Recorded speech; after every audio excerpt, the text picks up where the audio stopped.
தேவனுக்கே மகிமை உண்டாவதாக. இந்த புதிய நாளிலும் கர்த்தர் உங்களுக்கு அருளும் ஆறுதலின் மன்னா.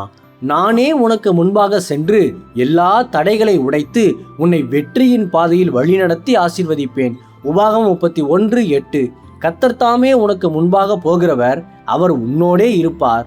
கிறிஸ்துவுக்கு பிரியமானவர்களே, மாபெரும் தலைவனான மோசே தமது மரணத்தை நெருங்கிய வேளையில் பல லட்சக்கணக்கான முரட்டாட்டமுள்ள இஸ்ரவேல் ஜனங்களை வழிநடத்தும் மாபெரும் பொறுப்பை யோசுவாவிடம் ஒப்படைத்தார்.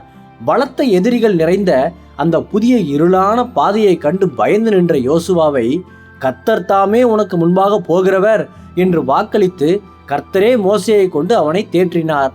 அதுபோல நீங்களும் இன்று இருளான பாதைகளில் நடக்கும்போது தேவன் தாமே உங்களுக்கு முன்பாக சென்று கோணலானவைகளை செவ்வையாக்கி உங்களை பாதுகாப்பாக வழி நடத்துவார். எந்த சூழ்நிலையிலும் கர்த்தர் உங்களை விட்டு விலகாமலும் உங்களை ஒருபோதும் கைவிடாமலும் என்றென்றும் உங்கள் கூடவே இருப்பார் என்று வேதத்தில் நாம் வாசிக்கிறோமே.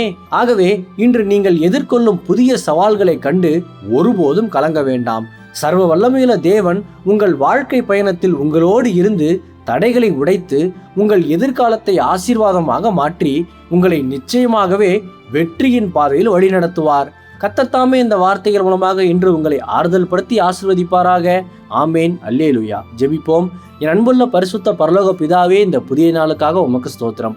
முன் செல்லும் ஆவியானவரே, இன்று நீரே எனக்கு முன்பாக சென்று எல்லா தடைகளையும் உடைத்து என்னை வெற்றியின் பாதையில் வழிநடத்தி ஆசீர்வதித்தருளும். இன்று பிறந்த நாள், திருமண நாள் கொண்டாடும் உமது பிள்ளைகளின் இந்த புதிய ஆண்டை உமது நன்மை கிருபையால் முடிசூட்டி ஆசீர்வதியும். பிதாவே, இயேசுவின் வருகையில் நான் அவரோடு எடுத்துக்கொள்ளப்படும்படி என்னை தகுதிப்படுத்தும், தயார்படுத்தும்.